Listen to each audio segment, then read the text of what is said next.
Bonsoir à toutes et à tous, chers investisseurs CLF, pour ce nouveau point de marché hebdomadaire qui sera aussi assez court, là encore par manque de temps. Néanmoins, l'actualité a été assez chargée, hein. C'était une semaine vraiment compliquée sur les marchés. Et je vais d'ailleurs vous expliquer pourquoi, puisque le point de cette semaine s'intitule L'inflation n'a pas dit son dernier mot. Alors, je vais vous partager un petit peu voilà, voilà le plan, hein. Alors, pourquoi? Qu'est-ce qui s'est passé cette semaine? En gros, ça a été une semaine assez, assez mouvementé. Déjà, sur les marchés américains, c'est une semaine qui n'a pas très bien commencé. Alors, le lundi était fermé aux États-Unis, mais dès mardi, les marchés américains ont commencé à baisser. Le doute, c'est l'inflation qui résiste, qui, euh, qui ne baisse plus du tout comme on s'y attendait, hein. N'oublions pas que les marchés s'attendaient à ce que l'inflation arrive très vite à 2% et que les banques centrales commenceraient dès le second semestre, donc dans un peu plus de 3 mois, dans 4 mois, à baisser leur taux. Or, non seulement on, maintenant plus personne ne peut penser raisonnablement que les banques centrales baisseront leur taux en 2023, mais on commence à tabler à de nouvelles hausses de taux. Donc, les chiffres de l'inflation ont douché les marchés, hein. Ils montrent que l'inflation ne baisse plus aussi vite qu'espéré, alors que les prix des matières premières ont reculé, hein. Si vous regardez le pétrole, le gaz, le cuivre, le maïs, le blé, on est à des plus bas. Alors pour le maïs, le blé, on est à des plus bas de 2 ans. Pour l'argent, on est en train de fortement rebaisser. Pour le cuivre, pareil. Sur le pétrole, on est pareil à des plus bas, on est en dessous des niveaux d'avant la guerre en Ukraine, hein, sur le pétrole. Sur le gaz, on est à des niveaux jamais vus depuis 10 ans. On a du mal à le croire si vous entendez les médias qui n'arrêtent pas de parler d'inflation et tout. Regardez le prix du gaz américain, on est à des niveaux, on est dans les plus bas historiques, hein, sur le prix du gaz. Donc on a quand même des prix des matières premières qui ont énormément reflué et pourtant l'inflation ne baisse pas aussi vite que ce qu'indiquent les mouvements sur les matières premières. Et ça, c'est ce qui fait peur au marché. Alors, il y a eu une nouvelle, hein, c'est que l'inflation, maintenant, semble s'installer dans les services avec des salaires aux États-Unis qui restent incroyablement dynamiques. Et donc, évidemment, que va faire la Réserve fédérale? Les marchés commencent à anticiper, déjà dès le début de la semaine, que la Réserve fédérale pourrait pousser encore plus haut les hausses de taux afin de faire repartir le chômage. Ça peut paraître incroyable, mais pour les membres de la Réserve fédérale aux États-Unis, la seule manière de casser l'inflation, c'est d'empêcher le consommateur de consommer pour faire baisser les prix. Et pour empêcher le consommateur de consommer, il faut qu'il soit au chômage. Donc, il faut faire remonter le taux de chômage. Pour faire remonter le taux de chômage, on monte les taux de manière à couler un maximum d'entreprises qui vont licencier des personnes pour provoquer une hausse du chômage. Donc ça c'est quelque chose, voilà, bon, ça peut paraître incroyable du commun des mortels, mais chez beaucoup de personnes qui nous dirigent, hein, notamment les banques centrales, pensent que pour casser l'inflation, il faut casser la consommation et donc du coup faire monter le chômage. Par ailleurs, aux États-Unis, Joe Biden a mis en place des taxes sur les stocks buyback, c'est-à-dire qu'une des manières, alors il y a deux manières en fait de remercier les actionnaires, hein, quelque part oui, de donner de l'argent en fait aux actionnaires. La première que tout le monde connaît, c'est les dividendes. Donc ça, évidemment, ça fait la une des journaux, à Total qui a distribué des dividendes records. Donc ça, évidemment, voilà. Mais il y a une deuxième manière que vous connaissez peut-être moins. Ça s'appelle les stock buybacks. C'est-à-dire que quand une entreprise marche très très bien, plutôt que de distribuer des dividendes, elle va faire un programme de rachat de ses propres actions, ce qui fait que le nombre d'actions sur le marché diminue et les investisseurs qui gardent leurs actions, qui ne les vendent pas à ce moment-là, voient le cours de leurs actions augmenter très fortement. Et donc ça, c'est une autre manière finalement de rétribuer les investisseurs, les actionnaires. Ça s'appelle le stock buyback, le rachat d'actions. Et Joe Biden a clairement décidé de taxer ces programmes de rachat d'actions parce qu'il estime qu'une partie de l'inflation est liée à ce qu'on appelle l'inflation des super profits des entreprises. Et donc, pour diminuer l'inflation, Joe Biden, le gouvernement américain, estime qu'il faut augmenter les impôts sur les investisseurs, sur les actionnaires et sur les plus riches. Donc c'est assez incroyable parce que on ne s'attend pas à ce que de telles mesures soient prises par les Américains. Donc les États-Unis mettent en place un impôt sur les rachats d'actions qui était de 1% et qui est passé par décret de Joe Biden de 1% à 4%. Et là, on parle de 4% sur l'assiette des montants achetés. Donc c'est assez élevé quand même. Donc ça, évidemment, les marchés américains, ça leur plaît pas beaucoup. Et donc, évidemment, déjà depuis le début de la semaine, les marchés américains sont en baisse sensible. On était à 34 300 points il y a encore 10 jours. Aujourd'hui, on est largement en dessous des 33 000 points. Donc, on a baissé de 1500 points en l'espace de 10 jours. C'est tout simplement énorme. De ce côté-ci de l'Atlantique, hein, en France, le CAC 40, il y a encore 2 jours, flirté avec ses records historiques à 7380 points. Donc le CAC 40, alors que le Dow Jones venait de perdre s'est pris une gamelle de 5 à 6%, le CAC 40 restait au contact de ses records historiques. On n'a jamais vu ça. Alors pourquoi? On se pose des questions. Alors il y a deux raisons. La première, c'est que les entreprises françaises publient leurs résultats avec du retard par rapport aux entreprises américaines. Et donc, du coup, bah, les entreprises françaises ont publié de très bons résultats, il faut le reconnaître, hein. Euh, on a eu LVMH, on a eu Bouygues, on a eu de très bons résultats. Et donc, évidemment, les investisseurs voient l'effet rétroviseur et se mettent à racheter des actions françaises en se disant, waouh, il y a eu de bons résultats, donc, ça veut dire que les résultats futurs seront à la hauteur des résultats passés. Donc, ça, c'est la première raison qui n'explique pas tout. La deuxième raison, c'est que on a aujourd'hui, hein, je l'ai déjà dit, on a un président de la République française, Emmanuel Macron, qui croit énormément à la théorie du ruissellement. Et en fait, le CAC 40 a eu des signaux d'alerte, hein, cette semaine, alors que quand le Dow Jones baissait, le CAC 40 a eu des alertes, il y a eu des baisses en dessous des 7300 points, et Emmanuel Macron faisait des interventions pour finalement qui stimulait, alors est-ce que c'est un hasard ou pas, mais qui stimulait le CAC 40 à la hausse. Et il y a eu une journée, je crois que ça va être mercredi, le CAC 40 avait chuté fortement de quasiment une centaine de points, comme le Dow Jones, hein, comme le Dow Jones, tous les indices. Et au même moment, Emmanuel Macron à Rungis fait un discours, en gros en disant que les Français, même si les sondages montrent que les Français sont majoritairement hostiles à ces réformes sur les retraites, Emmanuel Macron estime que les Français finiront par comprendre que ces réformes sont indispensables pour eux. Donc, évidemment, c'est un peu lunaire, mais en réalité, Emmanuel Macron, dans son discours à Rungis, ne s'adressait pas à la population française, puisqu'il disait vous avez des métiers pénibles, mais vous allez encore travailler plus. Il s'adressait aux investisseurs. Et évidemment, les investisseurs, quand ils ont écouté ce discours de Macron à Rungis, se sont dit on a un président de la République qui tient la barre, qui de toute façon, il ira jusqu'au bout pour mettre en place des réformes quelque part qui vont quelque part taper sur les travailleurs, entre guillemets, pour le capital. Parce qu'évidemment, plus vous augmentez l'âge de départ à la retraite, plus vous allez avoir sur le marché des personnes qui vont travailler, vous allez avoir une force de travail sur le marché, et plus ça va faire une pression à la baisse sur l'inflation, et ça va faire une pression à la hausse sur le profit des entreprises. Parce que promet Emmanuel Macron? Il promet aux gens qui vont travailler beaucoup plus, mais sans contrepartie sur les salaires, sans contrepartie sur la retraite et surtout sans contrepartie sur les contraintes de l'âge d'employabilité.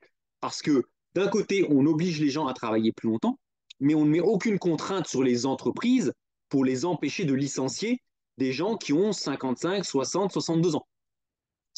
Pire encore, une entreprise peut tranquillement refuser d'embaucher des seniors sans être inquiété sur le fait qu'ils sont en train de faire une discrimination sur l'âge. Donc ça, c'est génial. Donc le discours envoyé par Emmanuel Macron, c'est je mets des contraintes sur le départ de l'âge à la retraite. Donc ça, c'est des contraintes qui pèsent sur les salariés, uniquement sur les salariés, mais aucune contrepartie pour les entreprises et aucune contrainte sur les taxes sur les dividendes, sur les hauts revenus, sur les gros patrimoines.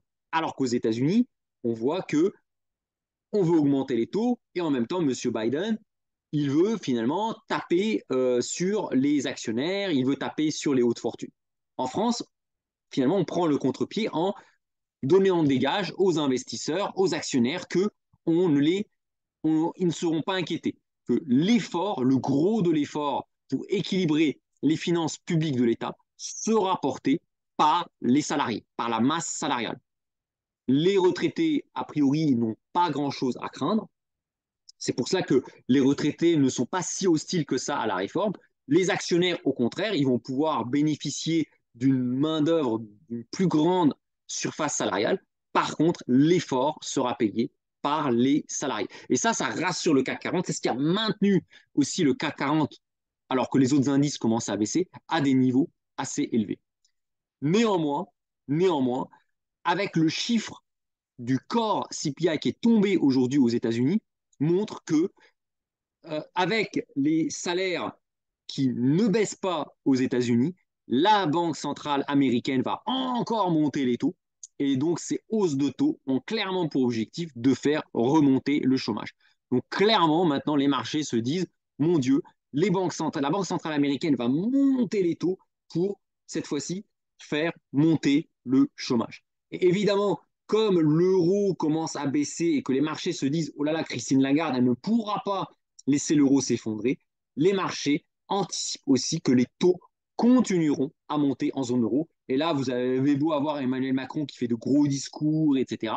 Forcément, même le CAC 40 finit par plier sous le poids des hausses de taux futures. Et donc, du coup, ben, forcément, c'est très marrant. Après les déclinologues, hein, je ne sais pas si vous vous souvenez, en décembre 2022, où on nous promettait un hiver au noir, avec des lampes éteintes, avec plus de gaz, plus d'électricité, plus rien du tout. Ben, cet hiver de tous les dangers n'a pas eu lieu. Hein. On a l'électricité, on a tout. Enfin, ça ne s'est pas effondré comme les déclinologues le pensaient. Et aujourd'hui, en fait, on voit que c'est autour des super optimistes, hein, des gens qui nous voyaient le CAC 40 à 8000, 9000 points, qui vont, qui sont en train de trinquer, hein, ce que j'appelle les dogs de Bordeaux. J'avais fait une vidéo il y a 2 semaines, c'était le dog est tombé sur un os. Ben là, très clairement, tous ces gérants actions qui croyaient que le CAC 40 allait continuer à 8000, 9000 points, cette semaine a été une semaine extrêmement difficile pour les permaboules pour ces gens, au contraire, qui voient que tout va monter et qu'il n'y a rien à faire, il suffit juste de se laisser porter par la vague haussière. On voit que la réalité, elle est beaucoup plus compliquée. Cette semaine a été dure parce qu'on a vu les matières premières baisser, les taux augmenter, donc les obligations baisser et les actions baisser. Mais moi, ce que je pense qui va arriver, il va y avoir un moment où on ne pourra pas avoir les taux qui continuent à monter, hein, parce qu'à un moment, plus personne ne pourra faire de crédit, et ça sera la faillite de tout le monde, et les actions baisser. À un moment, on va atteindre un point où la, les craintes de récession vont finir par dépasser le risque d'inflation. À un moment, on va avoir une bascule du risque d'inflation au risque de récession. Et quand cette bascule se produira, on risque d'avoir les actions qui continueront à baisser, mais on va avoir les obligations qui là vont remonter. C'est pour ça que c'est important de ne pas... En fait, il ne faut pas tomber dans un extrême ou l'autre. Il ne faut ni être dans un extrême, tout va monter, vite, vite, vite, on achète tout ce qui passe, Emmanuel Macron va sauver tout le monde avec Bernard Arnault, hein, ni oh là là, c'est la catastrophe, il faut tout vendre, il faut fermer les banques, il faut fermer les comptes en banque, il faut fermer, il faut sortir des assurances vie, il faut tout bazarder, c'est la fin du monde. La situation, elle est toujours entre les deux. Et je pense que les personnes qui s'en sortiront le mieux, ce sont les personnes qui auront une stratégie patrimonial diversifié. Parce que au final, les actifs, l'ensemble des actifs, sur le long terme, va monter. Sauf que tout ne va pas monter en même temps. On va a priori avoir d'abord les obligations qui monteront lorsque les taux commenceront à arrêter de monter parce que les gens se diront de toute façon, plus personne va pouvoir emprunter avec les niveaux de taux. Donc, les gens arrêtent, en arrêtant d'emprunter, qu'est-ce qui va se passer? Bah, les banques centrales, ça ne sert à rien qu'elles montent les taux, elles vont même les baisser. Et là, les obligations vont connaître un boom comme on n'en a jamais vu. Hein. Ça va être la classe d'actifs dans laquelle il sera intéressant d'entrer. Les actions, dans un premier temps, pourraient chuter fortement à cause des craintes de récession, mais une fois que les taux auront baissé et que les actions auront baissé, bah forcément, à ce moment-là, le marché action sera très intéressant, sera très compétitif. Et on aura également le marché des matières premières, de l'or, qui va devenir très intéressant parce que dès que les marchés commenceront à se dire, de toute manière, les banques centrales, elles ne vont pas monter les taux à 10%, qu'à un moment, il faudra bien refaire de la planche à billets parce que sinon, tout ira à la casse, on aura un chômage à 30%, il y aura de la planche à billets. Et là, les métaux précieux, l'or, deviendra intéressant. Donc c'est important, en fait, d'avoir voilà, vous voyez, ça c'est un conseil très important, il faut avoir une approche mesurée des choses. Il faut ni être 100% cash avec des dizaines et des centaines de milliers d'euros sur le compte courant et qui ne font rien, ni être à fond, vite, vite, vite, ça va monter, j'achète plein d'actions parce que demain LVMH va valoir 2000 euros l'action. Hein, attention, hein, il faut avoir une stratégie, il faut rentrer dans le marché. Hein, il ne faut pas avoir peur du marché, il faut rentrer dans le marché, mais il faut y entrer par vague et en diversifiant son portefeuille. Diversifiant ses portefeuilles, tous les actifs sont bons, hein, à condition, hein, c'est comme la nourriture, hein, le chocolat c'est bon, les protéines c'est bon, le sucre est important parce que si vous n'avez pas de sucre, bah, vous mourrez. Par contre, pas d'excès. C'est pareil dans la gestion de patrimoine, dans l'investissement. Un peu d'action, c'est toujours bien. Regardez, hein, ceux qui croyaient que tout allait s'effondrer, qui sont sortis du marché action en décembre 2022, bah, ils ont raté 15% de hausse sur le CAC 40 en 2023. Donc c'est important d'avoir un petit peu d'action, d'avoir des obligations, surtout avec des taux à 3, 4, 5%. C'est important, c'est même très utile. D'avoir un petit peu d'immobilier, même si l'immobilier devait baisser, c'est pas grave, vous avez toujours des loyers qui continuent à tomber. Il ne faut pas voir l'immobilier comme une valeur spéculative, mais comme un, une source de revenus complémentaires à votre salaire. Bref, privilégier. En fait, si j'ai un conseil à vous donner suite à ce point de marché, qui peut paraître un peu obscur, un peu sombre, c'est privilégier l'approche patrimoniale. N'essayez pas de timer le marché. N'essayez pas de dire, oh là c'est bon, je vais choper un point bas sur les actions, je vais tout mettre sur les actions parce que demain, ça va partir à la hausse, ou je vais choper un point bas sur les obligations ou sur les métaux précieux. Ayez une approche patrimoniale de diversification et aussi de rentrer sur les marchés par à-coup. Tous les mois, tous les mois, tous les mois, on met un petit peu, on investit tous les mois, tous les mois, tous les mois, afin de lisser son point d'entrée. Ce qui vous permet finalement de ne pas dépendre de votre point d'entrée sur les marchés. Voilà un petit peu sur ce que j'avais à dire, hein, pour cette vidéo, ce point de marché hebdomadaire. Donc vous voyez, hein, deux étapes. Hein. Fin de l'année 2022, on nous promettait la fin du monde, plus de lumière, plus de courant, plus rien du tout. Le chaos ne s'est pas produit, c'est pas Mad Max. À l'inverse, les Permabou, les Dogs de Bordeaux ont repris la main en faisant monter le CAC 40 de 6400 points à 7400 points, à 1000 points de hausse. Donc là, on a eu, hein, les déclinologues ont clairement abandonné, laissant place aux dogs, aux Permaboule, hein, aux dogs de Bordeaux. Et là, on assiste finalement au retour de balancier, c'est-à-dire que tout d'un coup, on s'aperçoit que les risques n'ont pas disparu. Il y a toujours des risques sur les marchés, mais que les risques sont aussi des sources d'opportunités à condition de ne pas mettre tous ses œufs dans le même panier. Hein, si vous êtes à 10 ans de la retraite et que vous vendez tout et que vous mettez tout sur une action, là, clairement, je vous dis attention. Toujours se diversifier et investir tous les mois, un petit peu tous les mois, tous les mois, tous les mois, de manière à lisser votre point d'entrée, à ne pas être tributaire, prisonnier d'un point d'entrée malheureux que vous aurez pris. Voilà un peu pour ce que j'avais à vous dire pour ce point de marché hebdomadaire. En tout cas, je vous souhaite un bon week-end, de bonnes vacances. Hein, si vous avez l'occasion de partir en vacances, d'aller skier. Hein, bon, en ce moment, il n'y a pas beaucoup de neige sur les pistes. Hein, on prévoit un retour du froid courant de la semaine prochaine avec même de la neige. Donc profitez bien de vos vacances si vous avez la chance de partir. Et moi, je vous donne rendez-vous à dans une semaine. Bon week-end les amis, à bientôt. Salut.